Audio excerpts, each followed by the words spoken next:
Julian dismissed his wife from the Ravensmere Rescue Council while a storm was driving 12 ships toward the cliffs. He gave her maps to Edmund Vale and told the assembled captains that Amelia's judgment could no longer be trusted. For one suspended moment, no one in the council chamber moved. Rain struck the tall windows like thrown gravel, and the oil lamps hanging above the chart table swayed whenever the wind forced its way through the ancient stone walls. Beyond the glass, the harbor had disappeared beneath black water and white spray. Amelia stood at the head of the table, with both hands resting on the coastal chart she had drawn herself. Her rose-pink and midnight blue gown was damp at the hem from her inspection of the western sea wall. The brass tide compass, hanging against her breastbone, trembled with each gust. "Say it again," she said. Julian's expression hardened. His golden brown hair was wet from the rain, and a thin scar above his left eyebrow made his blue-grey gaze appear even colder. "Your authority over the Ravensmere Harbor is revoked." The captains lowered their eyes. These men had trusted Amelia through 3 winters, 2 wrecks, and the collapse of the southern pier. Now not one of them defended her. Lord Edmund Vale stood beside Julian, wearing a perfectly dry black coat. Amelia's former fiancé watched her with an expression polished into concern, but she recognized the satisfaction beneath it. An Admiralty officer placed a coded chart upon the table. This was discovered inside Her Grace's private desk. It showed the hidden passage through Black Glass Reef, a channel known only to the Rescue Council. Payments recorded in Amelia's name accompanied it, along with a promise to guide unidentified cargo vessels into Ravensmere without inspection. "The handwriting is yours," Julian said. "It resembles mine. The cipher is yours." A cipher Edmund knew before our engagement ended. Edmund released a wounded breath. "Amelia, accusing me will not erase what was found in your rooms." She ignored him and faced her husband. "Give me 1 hour with the chart. You have had months to prepare your explanations, and you have had less than 1 day to decide. I am guilty." Pain flickered across Julian's face, but pride smothered it. His father's steward had once betrayed the Ashford family, stealing enough money to leave Ravensmere's tenants starving. Julian had built his entire authority upon never being deceived again. Now he would rather condemn his wife than admit he might have trusted another liar. He removed the silver harbor key from the chain at his waist and placed it before Mr. Silas Crowe, the surveyor Edmund had recommended. Amelia felt the sound of the metal striking the table like a blow against her ribs. "Until the Admiralty completes its investigation," Julian declared, "Mr. Crowe will command the harbor defenses and rescue crews." Outside, a signal cannon thundered. Captain Morris crossed to the window. "Fleet lanterns beyond the eastern reef." "At least 12 vessels. Then we have no time for this spectacle." Amelia pointed to the western route marked on her chart. "The storm is turning north. Launch the shallow draft rescue boats through St. Bride's Channel before the tide falls." Crowe gave a contemptuous laugh. "That channel cannot carry boats in these conditions. I surveyed it yesterday, and now we know what value to place upon your surveys," Julian said. The words hurt more, because he spoke them quietly. Amelia looked at the man who had once pulled her from a flooded causeway. The man who had offered her protection, partnership, and a name no scandal could erase, had chosen to shame her before the very people she had protected. "If Crowe sends the boats through the main passage," she warned, "the retreating tide will drive them onto Black Glass Reef." Julian's jaw tightened. Enough. It was not confusion that condemned her. It was a choice. Crowe began rolling up Amelia's charts. As the upper sheet shifted, she noticed a tiny puncture beside Black Glass Reef. Her breath caught. Years ago, while living under her father's roof, she had used pins to align unfinished maps with their copper printing plates. Finished charts never carried those marks. This particular pinhole had appeared on only one practice map. The sheet that had vanished shortly before Edmund abandoned her on the tidal causeway. Someone had not copied her recent work. Someone had preserved an old map, altered it, and waited until she became Duchess of Ravensmere before using it against her. "Julian," Amelia touched the puncture. "This chart was prepared before our marriage." He did not look down. "You will return to your chambers." The council doors burst open. A drenched harbour boy stumbled inside, clutching a dark naval coat. Blood stained one sleeve and dripped between his shaking fingers. "They found this beneath the northern lighthouse," he gasped. "It belongs to Captain Reed." Amelia seized the coat before Crow could stop her. The wool was wet, but not with seawater. It carried the sharper scent of lamp oil. Inside the torn cuff, someone had drawn 3 lines in white chalk, the rescue signal for a deliberately extinguished beacon. "The lighthouse flame has gone dark," the boy continued. "Captain Reed is missing, and the eastern channel markers have been moved." The captains erupted, but Amelia heard only Edmund's soft command to Crow. "Lock the map room." She looked from the forged chart to Captain Reed's blood-stained coat, and finally to the harbour key, now resting in Crow's hand. Her public humiliation had never been merely an attempt to destroy her reputation. It had removed her authority at the exact moment someone needed control of Ravensmere's coast. Beyond the windows, 12 helpless lanterns drifted closer to Black Glass Reef. Amelia closed her fingers around Captain Reed's blood-stained coat and moved toward the council doors. Julian stepped into her path. "You were ordered to return to your chambers, and 12 ships are being driven toward a reef because the man to whom you gave my authority cannot read the tide." Her voice did not rise, but every captain in the chamber heard it. "If you intend to confine me, Julian, summon a magistrate and do it before witnesses. Otherwise, stand aside." A muscle tightened in his jaw. For 3 years, she had softened disagreements in public, protecting his pride, even when his decisions endangered the harbour. That indulgence had ended the moment he placed the silver key in Crow's hand. Julian looked at the coat, then at the distant lanterns beyond the windows. He stepped aside without granting permission. Amelia ran down the stone passage and into the courtyard, where rain struck her face hard enough to sting. The harbour boy followed. "What is your name?" she asked.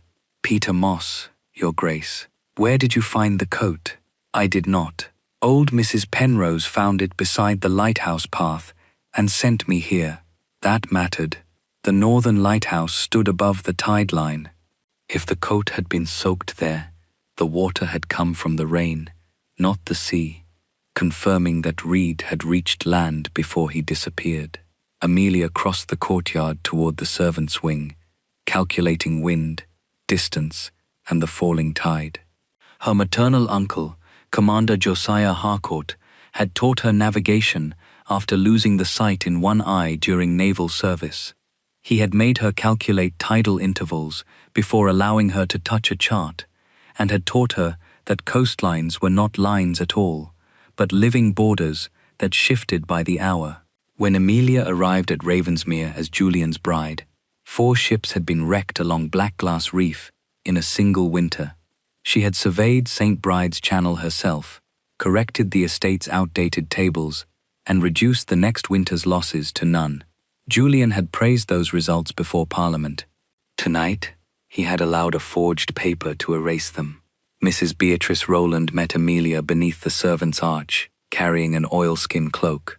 The grey-haired housekeeper had served Ravensmere since before Julian's birth, and possessed the unnerving ability to learn of a disaster before the bells announced it. She placed the cloak over Amelia's shoulders without asking why the Duchess was outside. "The stable master says Mr. Crow has taken every harbour horse," she said. "Then we walk. Send 6 servants to the west cliff with shuttered lanterns and white sheets. Have them place the first light at St. Bride's Cross, and the second 50 yards inland." Mrs. Rowland did not hesitate. A false lighthouse, a range line.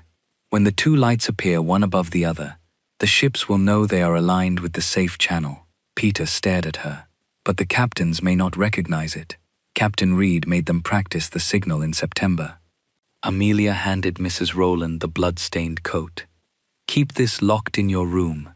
Give it to no one, not even His Grace, unless I am present. That was her first act outside Julian's control, and Mrs. Rowland understood its weight. Yes, Your Grace. Amelia and Peter crossed the lower village, while the storm bells shook the darkness. Fishermen's wives emerged carrying lamps before she could knock. They knew Amelia because she had persuaded Julian to create a widow's pension from harbor fees, repaired their seawall, and forced merchants to pay families for cargo recovered from wrecks. None asked whether the council still recognized her authority.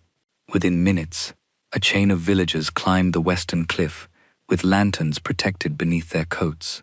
From the headland, Amelia could see Crow's rescue boats entering the main passage, exactly as she had feared. "Raise the first light," she called. A lantern flared beside St. Bride's stone cross. The second appeared farther inland. Amelia watched the ships beyond the reef. One lantern turned, then another. Slowly, the trapped fleet began changing course toward the improvised range line. A cheer rose from the villagers, but Amelia did not join it. Crow's boats were still being pulled toward Black Glass Reef. She removed the brass compass from her neck, checked the wind, and ordered 3 fishing cobles launched from the sheltered western inlet. No council captain commanded them. They belonged to the villagers, and the men who climbed aboard did so by their own choice. Julian arrived on horseback as the first coble vanished into the rain. Edmund rode beside him, while Crow was nowhere to be seen. "You defied a direct order," Julian said as he dismounted. "I prevented your new surveyor from killing his crews." Crow acted upon the official chart. Amelia took the forged copy Edmund carried beneath his coat and held it beside her compass. "That is precisely the problem. Look at the tidal figures." Julian hesitated. Edmund moved forward. "This is hardly the place for another performance. The chart claims I prepared the smuggling route at 11:20 on the 6th of March, Amelia said. "But the figures beside it are Greenwich tide times. Every Ravensmere chart I have drawn since our marriage includes the local correction, 28 minutes, written beneath the compass rose." Julian looked down. The correction was absent.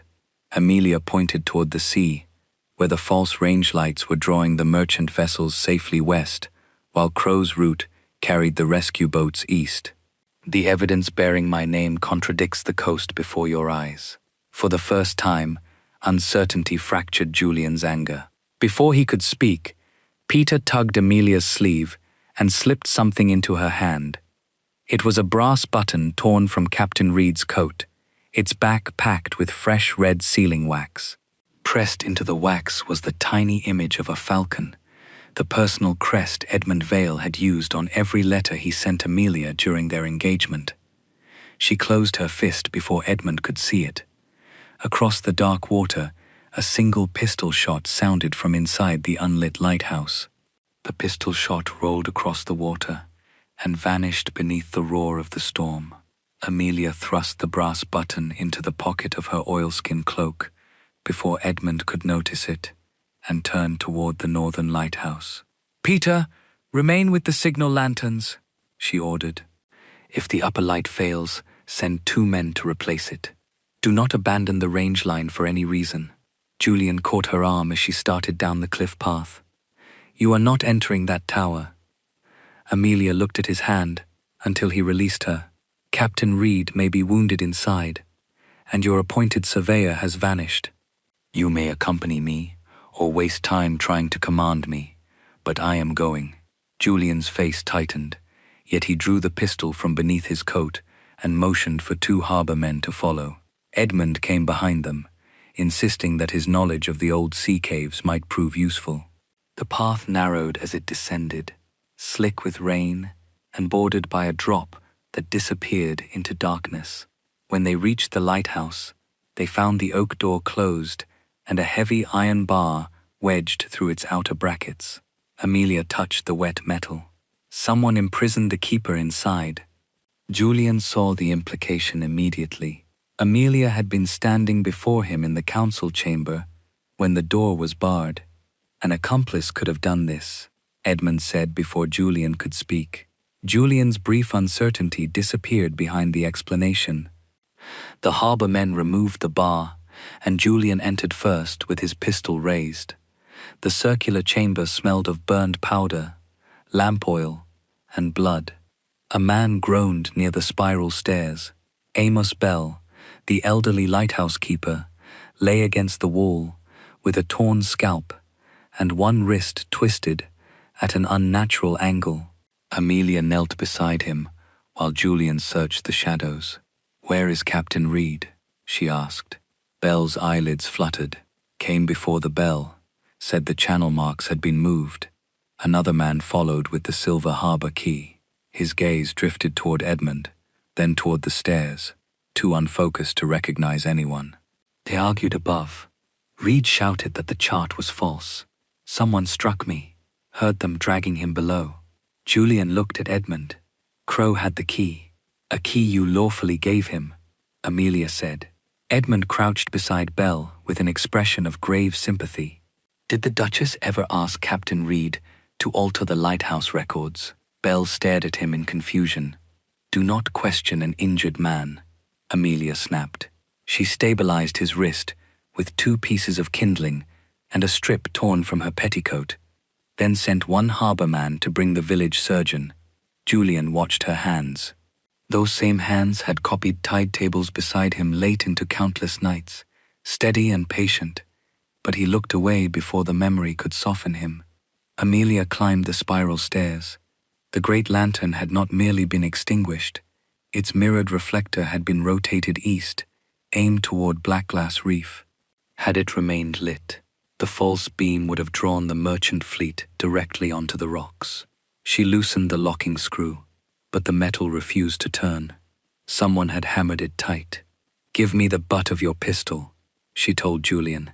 "Absolutely not. Then condemn another ship while protecting your dignity." His nostrils flared. He reversed the weapon and placed it in her hand. 3 sharp blows freed the screw. Amelia turned the reflector back toward the safe approach, while one of the harbour men relit the oil wick. Golden light burst through the rain. Far below, the merchant lanterns answered one by one. The first vessel entered St. Bride's Channel, followed by the second and third.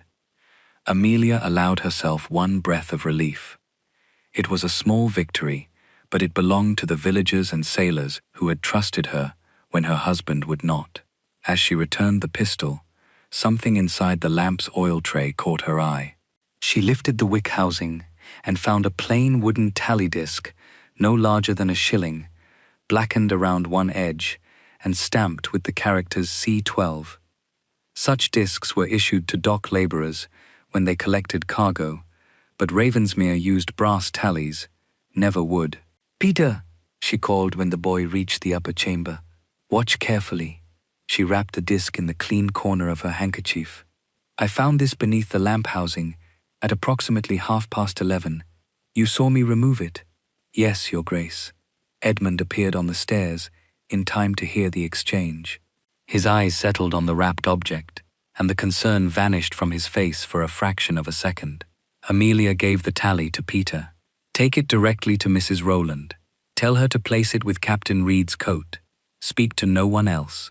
Edmund stepped aside to let the boy pass, but his gaze followed him down the stairs. Julian inspected the damaged mechanism. If the light was meant to lure vessels onto the reef, whoever forged your chart may also be responsible for this. Hope moved painfully through Amelia before he added, "That does not prove you were not working with them." The hope died. "You were offered a contradiction, Julian, and chose the explanation that preserved your accusation." Below them, Edmund used the authority Julian had granted Crow to take possession of the lighthouse register, Reed's signal ledger, and every key in Amos Bell's cabinet. He ordered the records transferred to the locked map room before dawn, supposedly for the Admiralty investigation. Julian approved the seizure, despite Amelia's warning that removing the original logs would destroy the only independent record of the altered lights. By the time they descended to the ground floor, the lower sea door stood open. Fresh boot marks led into the flooded tunnel beneath the cliffs, but neither Crow nor Captain Reed remained inside. Edmund waited until Julian was speaking with the harbour men, then summoned his personal servant and murmured an instruction. Amelia heard only the final words: "Search the Harcourt Dower cottage before sunrise." Edmund looked back at her. He no longer regarded her as the disgraced wife Julian had silenced. He regarded her as the one obstacle that had to be removed before the missing chart, the wooden tally, and Captain Reed could be brought together. Then Peter screamed from somewhere outside the lighthouse, and the signal lantern on the western cliff went dark. Amelia reached the lighthouse door before Julian and found Peter sprawled beside the cliff wall, one hand pressed to his bleeding temple. The shattered signal lantern burned weakly in the mud, its oil running in bright orange threads toward the edge. A hooded man was disappearing between the rocks above them. Julian raised his pistol, but the darkness swallowed the figure before he could aim. Amelia dropped beside Peter. "Look at me. Can you hear me?" The boy opened his eyes and nodded unsteadily. He wanted the tally. His fingers tightened around his cap. "I told him Mrs. Rowland already had it." "Was that true?" Amelia asked. Peter lifted the cap just enough to reveal the wooden disc sewn beneath its inner band with 2 hurried stitches. "I thought someone might search my pockets." Pride and fear struck Amelia together. She removed the tally, wrapped it again, and placed it inside the fitted pocket beneath her bodice, where no man could reach it without openly assaulting the Duchess of Ravensmere. "You did well, but you will take no more risks for me." Peter gripped her sleeve. The man wore square silver buckles. "Mr. Crow has boots like those." Edmund arrived in time to hear the name. "A frightened child glimpsed a buckle in a storm," he said. Hardly testimony. Another signal bell sounded from the harbour. 4 rapid strokes. Amelia looked toward the water. 11 merchant vessels had entered St. Brede's Channel, but the final ship had turned after the western range light failed. Its lanterns were drifting east toward the reef. "Carry Peter inside," she ordered the harbour men. Julian caught her as she turned back toward the tower. "Where are you going?" "To finish what your surveyor interrupted." She climbed the spiral stairs with Julian and Edmund behind her. At the lantern chamber, she calculated the ship's position from the interval between its lights and the sweep of the restored beam.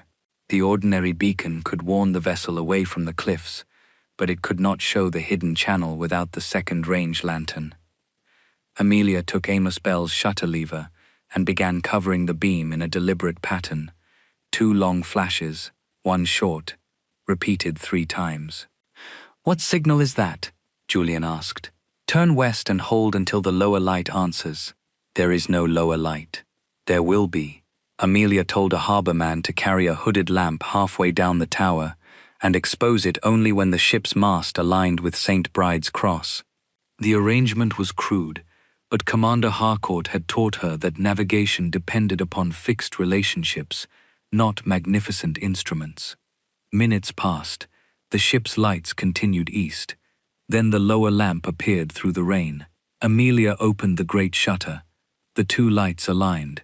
Far out at sea, the vessel turned. Its lanterns moved slowly west until Black Glass Reef lay safely behind it. The villagers below erupted in cheers. Julian released a breath he had been holding, but Edmund stepped to the window before he could speak. "Your men responded admirably, Ravensmere." Restoring the lighthouse was precisely the decisive action the fleet required. The statement was calculated for the Admiralty riders approaching along the cliff road. By the time Sir Matthew Hargreaves, the regional naval examiner, entered the tower, Edmund had transformed Amelia's work into Julian's command and Crow's preparation. He described her intervention as an emotional disruption that had complicated an otherwise orderly rescue. Julian did not repeat the lie, but neither did he correct it. Amelia watched Sir Matthew congratulate him for saving 12 vessels and felt something inside her marriage break with astonishing quiet. Her achievement was not merely being ignored. It was being rewritten to strengthen the men who had stripped her authority away. When Peter was brought upstairs, Edmund demanded that Sir Matthew question him regarding the removal of material evidence from the lighthouse. The boy stole an object belonging to an official investigation, Edmund said. He acted on my order, Amelia replied. Julian turned sharply toward her. You instructed a child to conceal evidence. I instructed him to protect it from the man who had just seized every original record in this tower. She refused to reveal the tally, while Edmund remained present. Sir Matthew warned that obstructing an Admiralty inquiry could result in her confinement until a magistrate reviewed the accusation. Amelia accepted the risk and demanded that Peter be released into Mrs. Rowland's custody. Julian could have ordered the boy detained. Instead, after a long silence, he agreed, but imposed a price. Amelia would be confined to the east wing of Ravensmere House, denied access to the harbour, and required to surrender her correspondence before the formal hearing at noon. You are protecting the wrong person, she told him. Perhaps, Julian said, exhaustion roughening his voice, but every choice you make tonight gives me another reason to doubt you. No, every choice I make gives you another reason to doubt yourself. At Ravensmere House, Mrs. Rowland examined Peter's injury and placed him in a locked servants' room, guarded by 2 fishermen whose families owed no loyalty to Edmund. Amelia then entered her private workroom under Julian's supervision. Rather than surrendering her letters immediately, she opened an old cedar case bearing Commander Harcourt's naval crest. Inside lay the original copper plate from which her missing practice chart had been printed. She set the forged chart over it and passed a pin through the puncture beside black glass reef. The pin entered the same tiny flaw in the copper plate beneath it. This proves the forgery was copied from a sheet stolen before I married you, she said. She then placed Edmund's brass button beside the red wax found inside its back and showed Julian the falcon crest. And this was torn from Captain Reed's coat after he disappeared. Julian stared at the aligned pinhole and the wax impression. For the first time, he possessed evidence he could examine without trusting Amelia's word. She handed him the key to the cedar case. Lock it yourself. Summon an engraver with no connection to either of us. Compare the plate, the chart, the ink, and the puncture before noon. Julian closed his hand around the key. Edmund's voice sounded from the doorway behind them. There will be no need. Captain Reed has been found, and he has confessed that the Duchess paid him to alter the harbour lights. Captain Reed entered Amelia's workroom between 2 Admiralty guards, walking as though every step drove a nail through his body. His left eye was swollen shut, dried blood darkened the collar of his shirt, and one arm hung uselessly at his side. Edmund claimed fishermen had found him near the southern caves, but neither guard could name those fishermen. Amelia moved toward him, and Reed recoiled before she touched him. "What have they done to you?" "Nothing," he answered too quickly. "I acted upon your instructions, Your Grace. You paid me to alter the channel markers and extinguish the lighthouse." His voice sounded rehearsed, each phrase delivered with the same unnatural pause. Sir Matthew Hargreaves entered carrying a written confession, signed with a crude mark. Amelia looked at Reed's injured right hand, then at the mark. "Captain Reed has written reports for this estate for 11 years. Why did he not sign his name with his left hand?" "Pain affects men differently," Edmund said. Amelia addressed Reed. "What signal did I supposedly order you to display?" His good eye shifted toward Edmund. "A single light above black glass reef. There is no single light code in the Ravensmere system." Reed swallowed. "You said the smugglers would understand." Amelia drew the wooden tally from beneath her bodice and held it where only Reed could see. Recognition flashed across his face, followed by naked terror. "C12, she said softly. "What does it mean?" Reed's lips parted, but Edmund interrupted. "This interrogation has gone far enough." Julian still held the cedar case key Amelia had given him. One turn of that key, and an independent engraver, could compare the copperplate with the forged chart.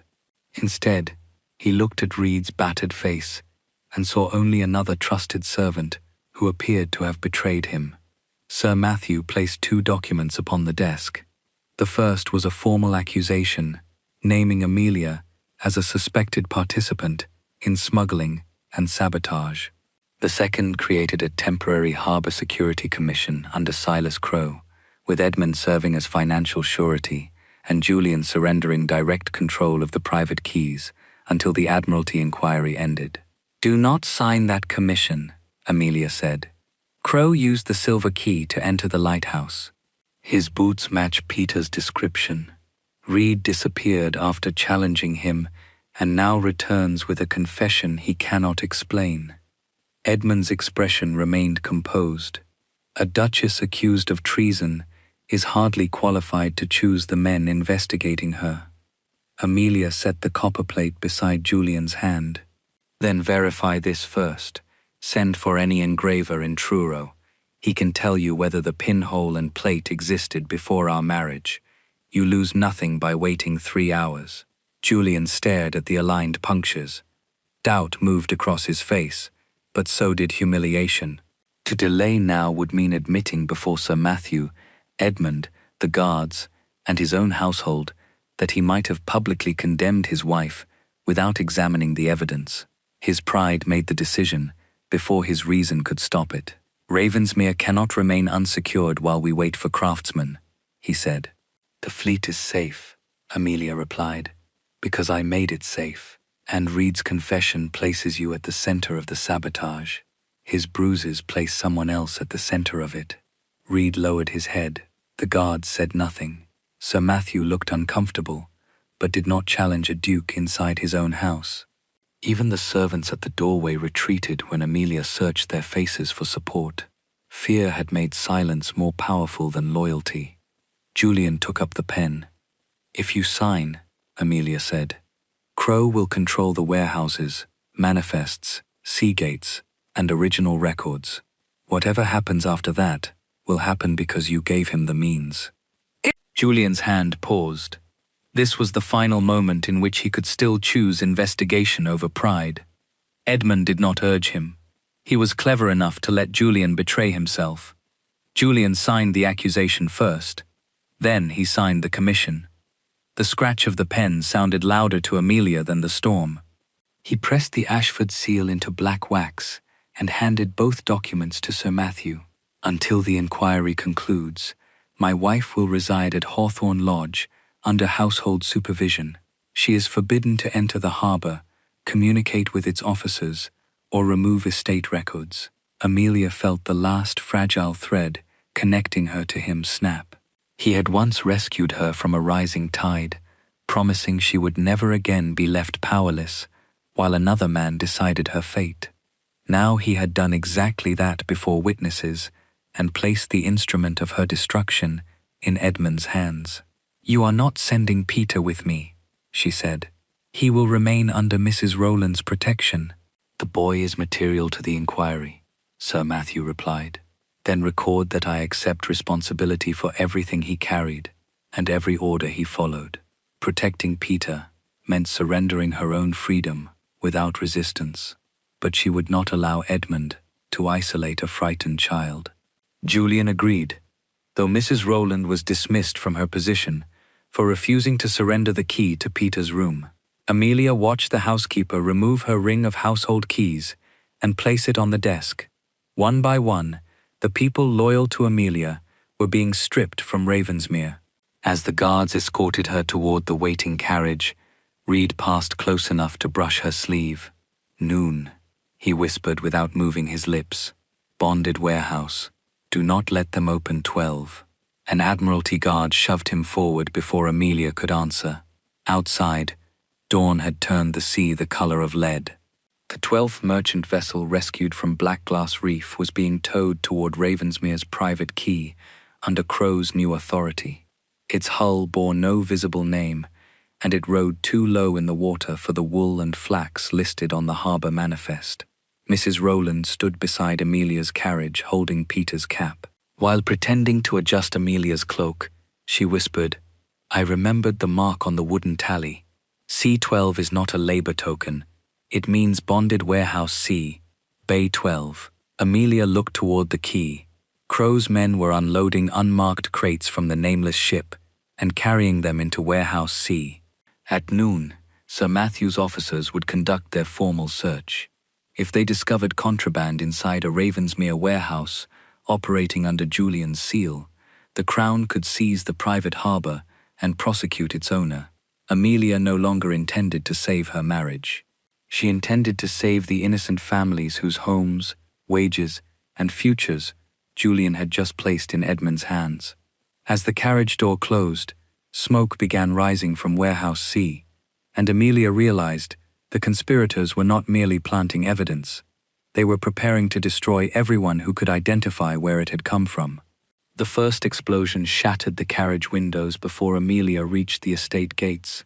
Horses screamed and reared against their traces as a column of flame rose above warehouse C, carrying burning fragments of timber into the dawn. Amelia forced open the damaged door. One of Julian's guards blocked her. "His Grace ordered us to take you to Hawthorne Lodge, then obey him after we stop that warehouse from killing half the harbour." When the guard hesitated, Amelia pointed toward the quay, where dockworkers were running from the fire, while others remained trapped behind the locked bonded yard gates. "Men are dying because of the authority he gave Crow. If you restrain me, their families will know your names." The guards looked at each other and stepped aside. Amelia gathered her skirts and ran toward the harbour, with Mrs. Rowland beside her. Thick black smoke rolled between the warehouses. From its colour and the violent sparks within it, Amelia knew the building contained more than wool and flax. Commander Harcourt had taught her to recognize naval cargo by draft, storage arrangement, and fire behavior. Saltpeter burned with a fierce white glare. Spirits spread low blue flames along the ground. Loose gunpowder flashed rather than smoldered. Warehouse C contained all three. The conspirators had packed several forms of contraband together, so the ruins would appear to be an established smuggling depot, then set a slower oil fire to give the Admiralty time to witness its destruction. "Clear the eastern quay!" Amelia shouted. "Do not pour water through the front doors. It will carry the burning spirits toward the workers." Crow's newly appointed men ignored her and formed a bucket line beside the main entrance. Amelia turned to the fishermen who had followed Mrs. Rowland. "Break the wall between bays 11 and 12. The prevailing wind will draw the flames through the opening and away from the yard." They obeyed because they had seen her read the coast correctly when every official chart failed. The brick partition collapsed beneath iron hooks, releasing a blast of heat that swept toward the empty bay. Amelia then ordered wet sailcloth stretched across the passage to shield the trapped labourers. 17 men escaped before the roof of Bay 12 fell. Julian arrived as the survivors emerged, their faces blackened and their clothes smoking. His first command was for Crow to be arrested. Sir Matthew stopped him. "Mr. Crow acts under the commission bearing your seal. Until I possess evidence of misconduct, I cannot allow you to interfere with an Admiralty officer. I am the Duke of Ravensmere, and this harbour is now subject to a Crown inquiry because you formally surrendered its management." Julian looked toward Amelia. The warning she had given him only hours earlier stood between them, as undeniable as the fire. Edmund approached with a scorched crate lid bearing the Ashford Raven and French shipping marks. "The evidence is worse than we feared," he said. "Weapons, powder, and forged customs seals have been discovered throughout the warehouse." Sir Matthew ordered the private quays closed, the rescue fleet impounded, and all harbour revenues retained pending a London judgment. In less than 5 minutes, Julian lost access to the ships, rents, and customs payments, supporting nearly 400 Ravensmere families. He could not reverse the seizure with a ducal command because his own signature had placed those assets under the commission Edmund controlled. Amelia felt no satisfaction. The loss would strike fishermen and labourers long before it touched Julian's comfort. "How many men remain missing?" she asked. 6, Mrs. Rowland answered. and a child.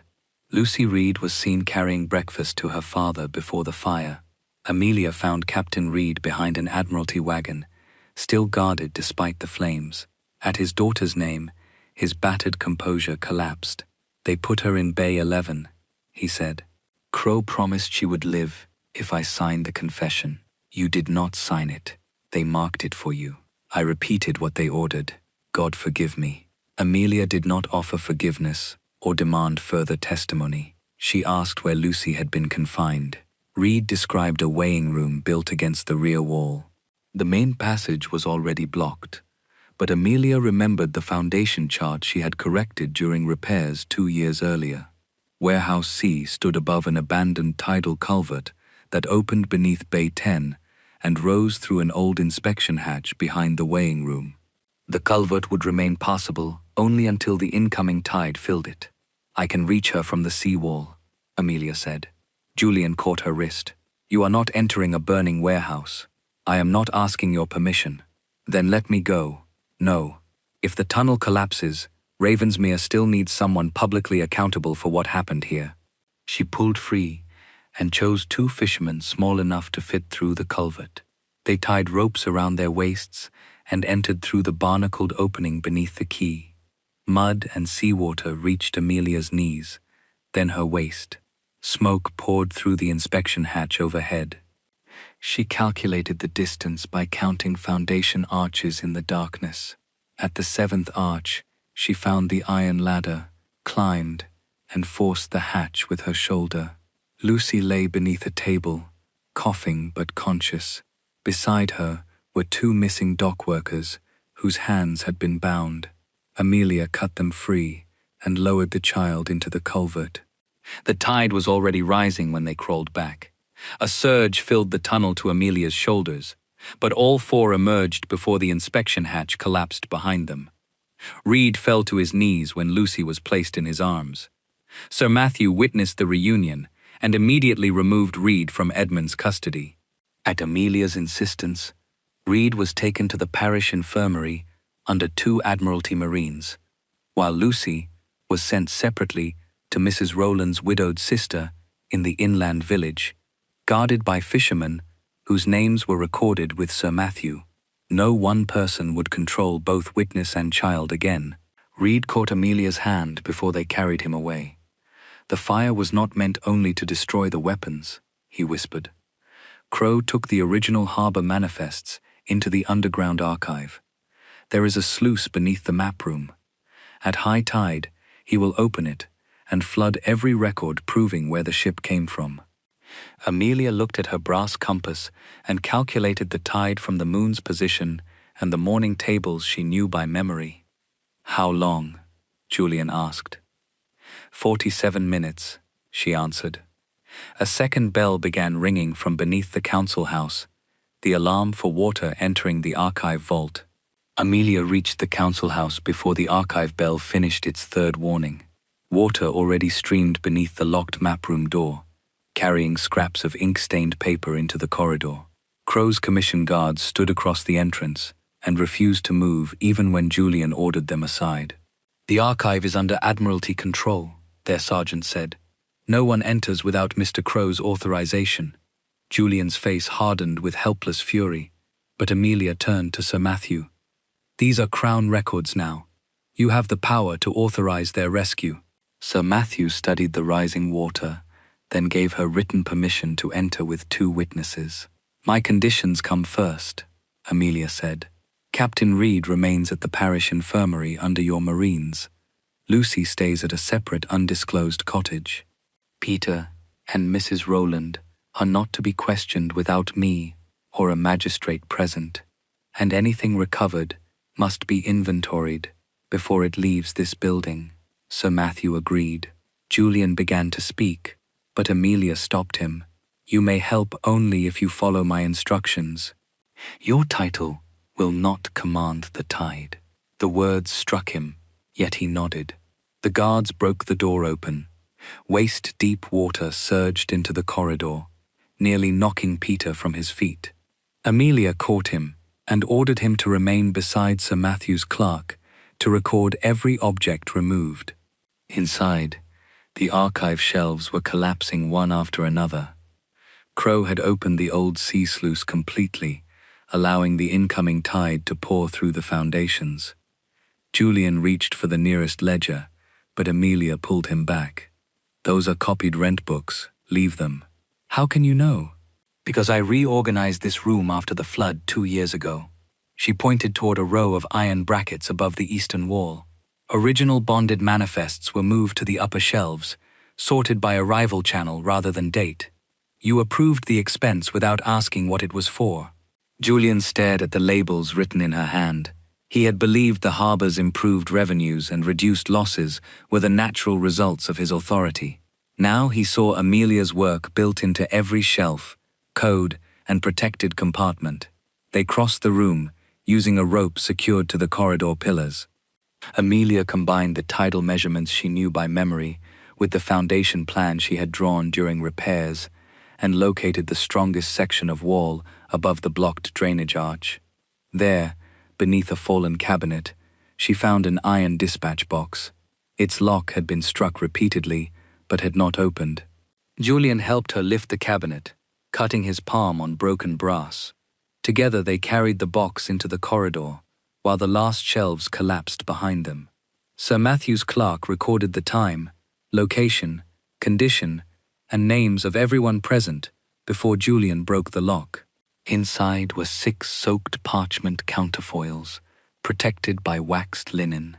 One identified the nameless vessel as the Eglantine, registered not in France but in Bristol, to a holding company called Vale Maritime Securities. The cargo had entered Ravensmere under berth designation C12. Amelia placed the wooden tally beside the counterfoil. The stamped characters matched, including a broken upper curve in the letter C. Peter confirmed that he had seen her remove the disc from the lighthouse lamp tray, and the clerk added his statement to the inventory. A second counterfoil bore the same violet wax found inside the brass button torn from Captain Reed's coat. Beneath the wax lay the falcon crest Edmund had used during his engagement to Amelia. Julian went still. "He told me that seal had been destroyed years ago." "He told you many things," Amelia replied. Sir Matthew wrapped the counterfoils, tally, and button separately, sealed them with Admiralty wax, and signed across each fold. His clerk and Peter added their marks as witnesses. The original copperplate remained at Ravensmere House, but its existence and location were entered into the same inventory. For the first time, Amelia possessed a chain of evidence that did not depend solely upon her reputation. Julian followed her outside as the tide finished destroying the archive. "I should have examined the plate," he said. "I should not have signed the commission. Those are facts, not an apology." "Then tell me what would constitute one." Amelia faced him across the flooded corridor. "Correct the accusation publicly. Restore Mrs. Rowland's position and the workers' wages from your private funds. Admit that the harbor was seized because you transferred authority after refusing to investigate. Do all of it without expecting me to return to you." The last condition struck deeper than the others. "Amelia, our cooperation concerns the harbor and the people depending upon it. Nothing more." She left him standing beside the ruined records. Hawthorne Lodge became her base before noon. The small stone house belonged to the Harcourt Marriage Trust and had been settled for her separate use, placing its management beyond Julian's household orders. Mrs. Rowland organized the servants. Fishermen guarded the road. Peter occupied a bedroom facing the inner courtyard, and every message was copied into a numbered book before being sent. Sir Matthew dispatched the sealed evidence to the naval office in Truro under 2 mounted officers, while retaining the clerk's inventory and witness statements. Julian arrived at the lodge without attendance and brought Amelia 3 years of private correspondence, showing how often she had negotiated reduced insurance premiums, repaired rescue boats from her pin money, and prevented his creditors from learning how close the harbor had come to insolvency before their marriage. He had discovered the papers while searching her desk for evidence against her. Now they revealed that the prosperity he believed he had created alone had depended upon the wife he publicly dismissed. "I did not know," he said. "You never asked." Before he could answer, a rider staggered through Hawthorne Lodge's gate on a horse streaked with blood. He wore the coat of one of Sir Matthew's evidence escorts. The second officer was missing, the sealed packet had been taken, and the surviving rider carried a message pinned to his sleeve with Edmund's falcon seal. Unless Amelia surrendered the wooden tally and withdrew her accusation before the public hearing, Captain Reed's daughter would not remain hidden for long. Sir Matthew read Edmund's message twice, then opened the leather dispatch case chained beneath his coat. The wooden C12 tally remained inside. He had sent the recovered counterfoils and falcon-stamped button to Truro, but retained the tally for comparison with the bonded warehouse registry. The attackers had opened the stolen packet, discovered the disc missing, and immediately sent their threat. "They know Lucy was separated from her father," Amelia said, "but the wording does not prove they know where she is." Mrs. Rowland had placed the child at her sister's cottage, without telling even Amelia the precise route used. Sir Matthew sent 4 Marines inland, with orders to move Lucy again if anyone approached, while Captain Reed remained guarded at the parish infirmary.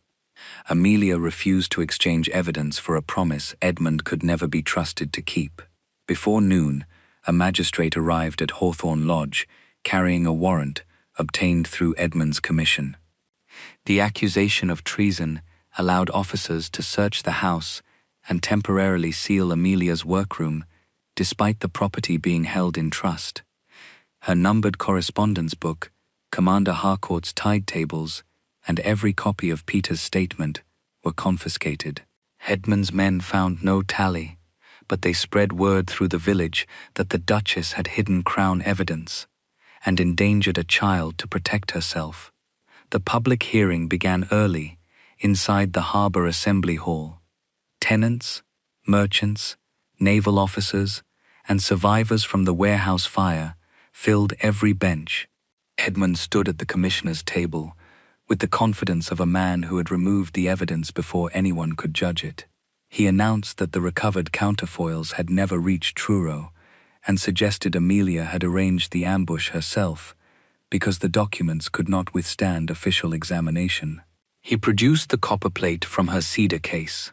The puncture beside Black Glass Reef had been hammered flat, and several coastal lines had been freshly cut across the surface, destroying the alignment Amelia had shown Julian. "This is the object upon which Her Grace built her accusation," Edmund said. "It proves nothing." Amelia looked at Julian. He had held the cedar case key when Edmund entered her workroom. By allowing Edmund continued access to Ravensmere House, after signing the commission, Julian had surrendered the last object capable of independently dating the forged chart. Sir Matthew's clerk still possessed his inventory, Peter's statement, and the recorded description of the recovered counterfoils, but Edmund attacked each in turn. Peter was a frightened servant boy. The clerk had relied upon Amelia's interpretation. Captain Reed had already confessed. The physical evidence was either missing or damaged. When Sir Matthew revealed the surviving tally, Edmund smiled. A burned wooden token without an authenticated registry is hardly proof of treason by anyone, except the woman found carrying it. He then produced a creditor's petition, claiming Ravensmere's frozen harbour revenues had placed the estate in immediate default. Under the petition, Vale Maritime Securities would assume temporary operation of the private quays until the debts were satisfied. Edmund had engineered the contraband discovery, the seizure of revenues, and the default as 3 linked steps. Julian's signature had supplied the legal bridge between them. The magistrate asked Julian whether he had voluntarily granted Crowe and Edmund access to the warehouses, records, lighthouse, and sea gates. Silence settled over the hall. Julian could have blamed Amelia's apparent betrayal, the Admiralty pressure, or Edmund's deception. Instead, he rose and faced the tenants whose livelihoods he had lost. "I granted that authority," he said. "My wife asked me to delay. She placed the original plate before me and requested an independent examination. I refused, because admitting doubt would have damaged my pride before witnesses." Edmund's expression tightened. Julian continued. Amelia guided the merchant fleet through St. Bride's Channel. Her signals saved the final vessel. She organized the warehouse evacuation and entered the flooded culvert to rescue Lucy Reed. I permitted others to claim those acts as mine. Murmurs moved through the hall. Julian removed the silver badge of the County Lord Lieutenant from his coat and placed it on the table. I resign this office and waive any claim of ducal privilege in the Crown's inquiry. My unentailed London property will be placed in trust to pay the harbour workers while revenues remain frozen.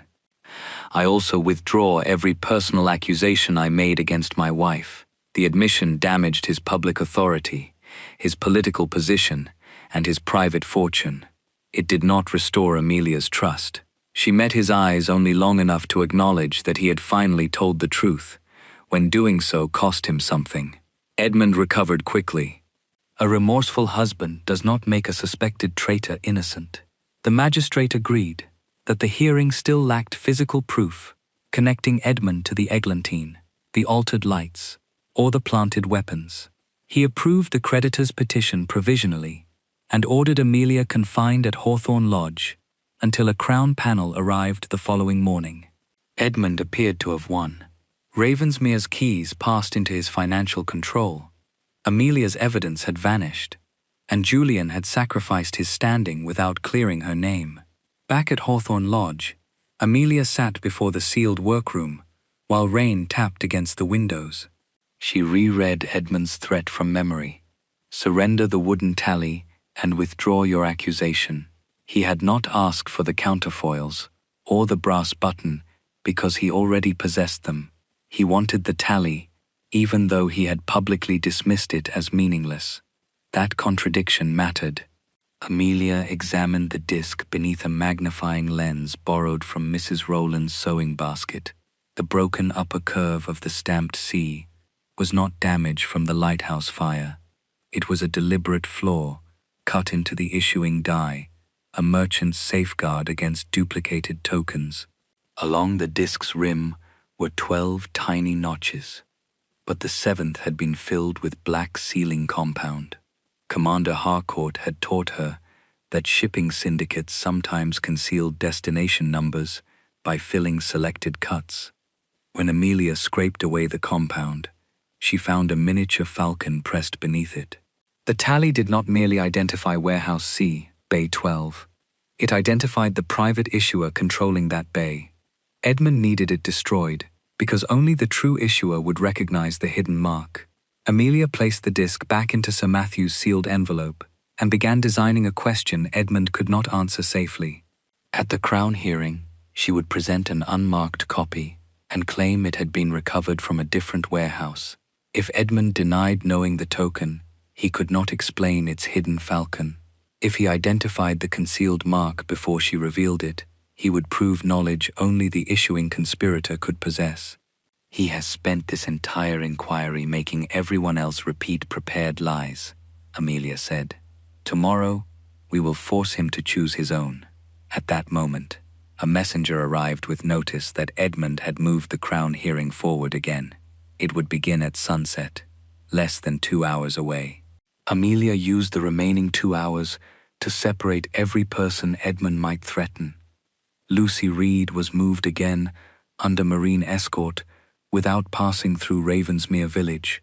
Captain Reed travelled to the assembly hall in a closed naval wagon with a surgeon and 2 armed guards, while Peter entered through a different door beside Sir Matthew's clerk. Mrs. Rowland remained at Hawthorne Lodge with copies of the witness inventory hidden in 3 separate locations. Sir Matthew carried the original wooden tally in a sealed leather case chained to his wrist. For the trap, Amelia asked a carpenter to cut a second disc from ordinary oak and stamp it C12 with a roughly copied die. She filled its 7th notch with black compound, but placed nothing beneath it. At sunset, the harbour assembly hall blazed with candles. 3 naval commissioners sat above the magistrate's table, giving the hearing authority beyond Edmund's local influence. Merchants, fishermen, warehouse survivors, and Ravensmere tenants packed the gallery. Julian stood among the witnesses rather than beside the commissioners, stripped of the county badge he had surrendered. Edmund attacked before Amelia was permitted to speak. He presented Reed's written confession, the damaged copperplate, the forged coded chart, and letters supposedly proving Amelia had promised smugglers access to Blackglass Reef. He argued that her rescue work had given her the perfect cover to study restricted channels, and that her command over servants allowed her to hide evidence inside Ravensmere House. Finally, he displayed the creditor's petition granting Vale Maritime control of the keys. Her Grace now accuses me because I discovered a scheme that would have made her indispensable to a husband she feared losing, he concluded. The narrative was cruel, coherent, and almost persuasive. Amelia waited until the commissioners asked for her answer. She began not with Edmund, but with time. The forged chart recorded the planned passage at 11:20 on March 6th, using Greenwich tides. Ravensmere's local tide ran 28 minutes later. Captain Morris produced the harbour drill book showing Amelia had personally required that correction on every operational chart. The person who created this understood my handwriting, she said, but not the coastal system I established after my marriage. She then addressed access. Her missing practice chart had vanished from her father's house before she became Duchess of Ravensmere, during the period Edmund visited daily as her fiancé.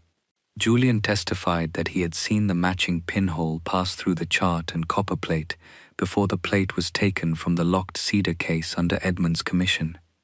He admitted that he had possessed the key and failed to protect the object. He authenticated his own negligence. He did not attempt to supply Amelia's reasoning. Reed was brought forward next. The surgeon described his fractured hand, rope burns, and head injury. Reed withdrew the confession and stated that Crowe had threatened Lucy's life. Amos Bell's recorded statement placed Crowe at the lighthouse with the silver harbour key Julian had transferred to him. Peter identified Crowe's square-buckled boots as those worn by the man who attacked him.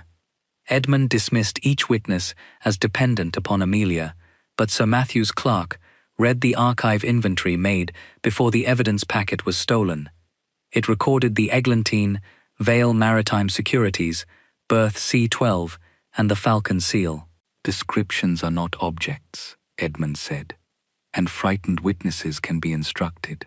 Then let us examine an object, Amelia replied. She placed the false wooden tally on the commissioner's table. This token was recovered from a separate bonded store after the archive flood. Vale Maritime now petitions to operate those stores. Lord Edmund should therefore be able to determine whether this is a valid company tally or a crude imitation. Edmund did not touch it. I have never supervised the issuing of labor tokens. Yet your petition declares that your company's private identification system is necessary to prevent fraud. If you cannot authenticate its tokens, the Crown cannot safely grant you the keys. The commissioners agreed. Refusal would destroy Edmund's financial claim and expose that Vale Maritime lacked the systems described in its petition. He approached the table and examined the false tally with a lens. Amelia watched his confidence return.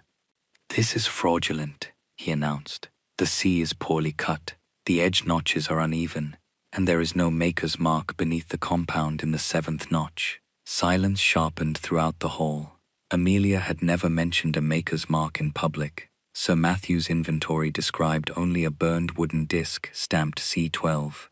Peter had spoken only of carrying a tally. The threatening message had demanded the object without describing its concealed feature. "What mark should be beneath the 7th notch?" Amelia asked. Edmund realized the trap. Any reputable issuer would use a private device. Which device does Vale Maritime use? "I cannot speak for every carpenter employed by the company." "Then how did you know the mark belonged beneath the 7th notch rather than the 1st, 3rd, or 12th? Edmund looked toward the commissioners, searching for an escape. Amelia laid out the remaining chain. His company owned the Eglantine.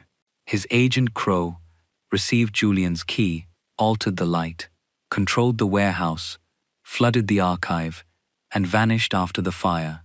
His falcon appeared in the wax, inside Reed's button, and in the recovered counterfoil inventory, the forged chart came from a practice sheet stolen while Edmund possessed access to her father's house. The planted weapons caused the seizure of Ravensmere revenues, which triggered the creditor petition benefiting Vale Maritime. Every stage advanced the same financial result. Edmund attacked her timeline. He claimed the Eglantine registration might have been fabricated and insisted no surviving object connected his falcon to the harbor. Amelia turned to Sir Matthew. He unlocked the leather case chained to his wrist and placed the original C-12 tally, still wrapped in his numbered Admiralty seal, before the commissioners. The clerk confirmed its custody from the lighthouse lamp tray to that moment. Beneath the black compound lay whatever mark the issuer had hidden. If it was Edmund's falcon, his impossible knowledge would authenticate the connection he had denied. If it was not, Amelia's entire trap would collapse before the room. Sir Matthew heated the tip of a small silver knife over a candle and pressed it against the compound in the 7th notch. The black sealant began to lift.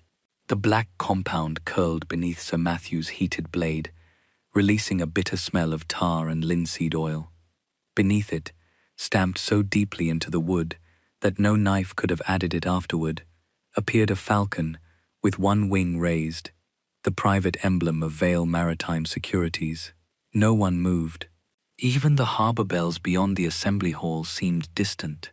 Edmund's face did not collapse dramatically. It tightened by degrees, as though every muscle had received the order to remain calm, and none quite obeyed.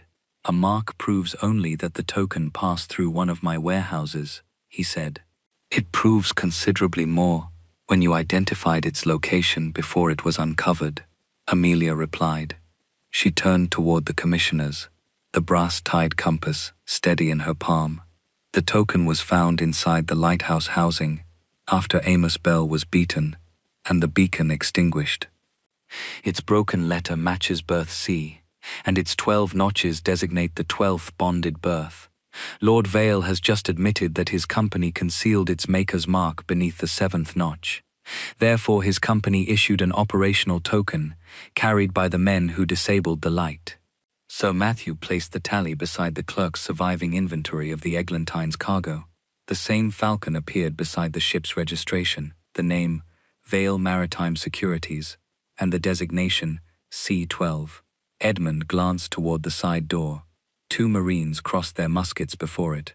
"Silas Crowe ordered the alteration of the channel markers," Amelia continued. "He used the silver key transferred to him under my husband's commission to enter the lighthouse stores, confine Mr. Bell, and admit the Eglantine through a channel cleared of honest traffic. Captain Reed discovered the plan, so Crowe threatened Lucy and forced him to sign a confession against me. When the cargo had been landed, their men burned Warehouse C and opened the archive sluice to destroy the records connecting the ship to Lord Vale." Edmund's composure finally cracked. "This is the invention of a humiliated woman." "Then explain the chart," Sir Matthew said. Amelia did not look away from Edmund. "It was drawn on the practice sheet stolen from me before my marriage, when Lord Vale still had access to my uncle's rooms and believed I would become his wife. He preserved the pinhole and imitated my hand, but copied Greenwich time from Commander Harcourt's old calculations. Ravensmere pilots use local harbour time, 28 minutes behind. A woman capable of producing that chart could not have made such an error. A man copying symbols he did not understand could. The forged letters had supplied motive, the chart had supplied apparent proof, and Julian's wounded pride had supplied everything Edmund lacked: public belief, lawful access, and the removal of the one person who would recognize the false tide. Edmund had not needed Julian to be innocent. He had needed him to be vain, angry, and willing. Julian stepped forward before the commissioners could summon him. "He found exactly what he required in me," he said, his voice carrying through the chamber. "My wife asked for an independent examination. I refused it. She showed me the pinhole in the chart. I chose suspicion because believing her guilty wounded my pride less than admitting I had judged her work beneath my notice. I revoked her authority, delivered the harbor key to Crow, signed the accusation, and exiled her while 12 ships sailed toward a false channel. Lord Vale devised the crime, but my decisions opened every door through which he passed. This time the silence did not protect a duke. It judged him. The chief commissioner ordered Edmund Vale detained on charges of conspiracy, forgery, coercion of a crown witness, obstruction of an inquiry, smuggling, and complicity in the destruction of the bonded warehouse. His company's ships, accounts, and K leases were frozen pending the assizes. A marine sergeant entered moments later to report that Silas Crow had been arrested at the lower quay while attempting to board a fishing cutter with Vale securities sewn into his coat. The provisional creditor petition was annulled, and every harbor appointment made under Julian's commission was suspended. Then the clerk rose and read the correction Amelia had been denied. Amelia Ashford, Duchess of Ravensmere, had neither falsified a navigation chart nor bribed Captain Reed. Her calculations had saved the harbor fleet, and her conduct during the warehouse fire had preserved the lives of crown laborers and civilians. At Amelia's request, the correction named Amos Bell, Peter Moss, Captain Reed, Lucy, Mrs. Rowland, and the fishermen who had guarded the witnesses. She would not allow powerful men to turn their courage into a footnote. Before the hall dispersed, Sir Matthew offered her a crown contract to complete the corrected coastal survey and advise an independent harbor board on every future change to lights, markers, and tide tables. Hawthorne Lodge was confirmed as property held for her separate use under the Harcourt Marriage Trust. Her seized papers were ordered returned, and Julian executed an irrevocable settlement from his unentailed London property to rebuild the warehouse, compensate the injured workers, restore the fishermen's losses, and provide Captain Reed and Lucy secure maintenance. He relinquished all private control over the harbor for 5 years, surrendered his county office, and signed the public retraction with the same pen he had once used to accuse her. None of it purchased his pardon. 6 weeks later, beneath a clear morning sky, Amelia stood in the restored lighthouse chamber while workmen fitted the new signal lens according to her design. Julian waited outside the door until she permitted him to enter. He carried no title badge and issued no command. The silver harbor key lay across his open palm. "The board appointed you its keeper," he said. "I thought it should come from the man who had no right to take it from you." Amelia accepted the key, but not his hand. "I shall reside at Hawthorne Lodge," she told him. "Mrs. Rowland will manage the house, and my earnings will remain under my own trustees. We will live separately for 1 year. You may write once each month. Do not ask me for an answer, and do not mistake an answer, if one comes, for forgiveness." Pain moved across his face, followed by something quieter than hope. "I understand. You are beginning to." Julian bowed and left without asking when he might return. Amelia crossed to the great lamp, placed the silver key beside her brass compass, and turned the mechanism herself. Far below, 12 ships rested safely beyond the corrected markers. As the new light swept across the water, she opened a clean chart upon the table and drew the first line of her own future.